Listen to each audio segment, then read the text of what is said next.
Crysis 2 is one of those games that have to live up to its father's achievements, and well, no it doesn't. The game itself is a very good looking game, I will say that, but you can see that the game has been toned down for consoles graphically, and it seems to be a step backwards for Crytek. When Crysis 1 was such a marvel to look at, Crysis 2 hasn't really attempted to push the boundaries of the engine.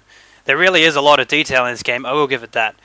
Crytek said it will look just as good on the consoles without sacrificing the engine. What they meant to say was it will look as good on consoles because we're going to develop it for the consoles. And PC players, fuck you! Now on to gameplay. I like the new style of gameplay, having strength and speed in one group called power mode, which is always activated, letting you sprint faster, jump higher, blah blah blah, while still using energy. This is a kind of a disappointment because I liked it when you could sprint without using energy and use speed mode to do it faster, but this, you can see the game's been made for consoles. Armor and cloak have been equipped for Q and E, making it a whole lot better than the original scheme of the circle where you had to bring up 4 powers and the weapons reticule by pressing the center mouse button. It actually allows for a better flow in combat without having to slow down. Another thing the game has added is power-ups to the suit, like in most action-based games, e.g. God of War, Devil May Cry, Bayonetta, which can be bought with nanotech pickup from recently killed aliens. I'd look for the swarming cloud of glitter. These powers can be used for a variety of situations, like the ability to see what direction you are being shot at from, and another one lets you drop out of the sky and crush your opponent. But even though these powers can be useful to you, you can end up running through the game without even using them, and I mean, you won't have any trouble. Now the story.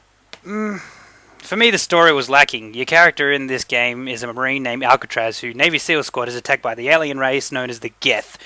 Not much is explained about the Geth themselves. They seem to be a greater enemy than the aliens in Crysis 1. For the first parts of the game, these aliens will not really make an appearance, as you'll be chased bound down groups called Cell, the company that basically created your suit.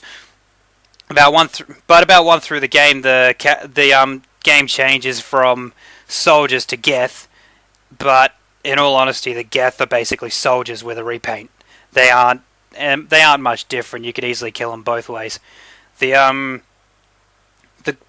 I thought this was disappointing at first until a few levels in, where when they start bringing out heavy Geth that could take like 4 rockets and still be standing. They bring out stealth Geth. They bring out ones with armor, so that they'll take a lot more damage than you can think. And I really enjoyed this, actually, because then it was something that changed the game completely for me. Right. Now the stuff that people wanted to know about, the multiplayer.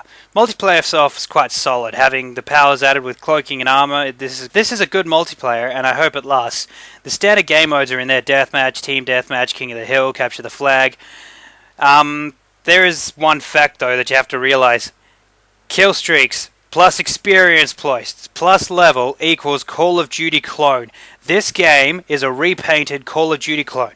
You will see it. No game I have played recently has ever tried to do differently. I liked Aliens vs Predator. That is one game that, even though there was a level system, the levels counted towards you unlocking new characters to play as in the game.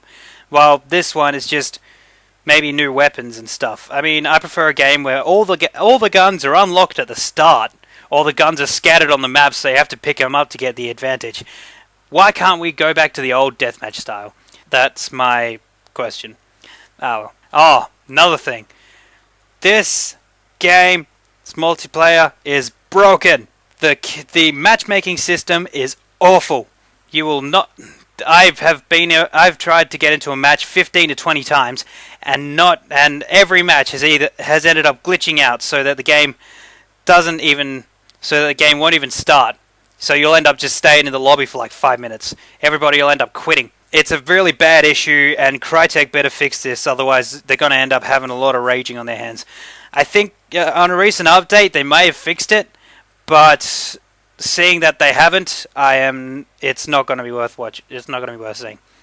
Overall, Crysis gets a 7 out of 10. The campaign is good. The campaign is a good gameplay. I love the game. The reason it's got a 7 is more the graphics. The graphics don't have what it takes. The multiplayer matchmaking system's broken, and the gameplay and the actual. They've added stuff in that didn't need to be, but they've also taken stuff away that should still be in there. That's why this game receives a 7 out of 10.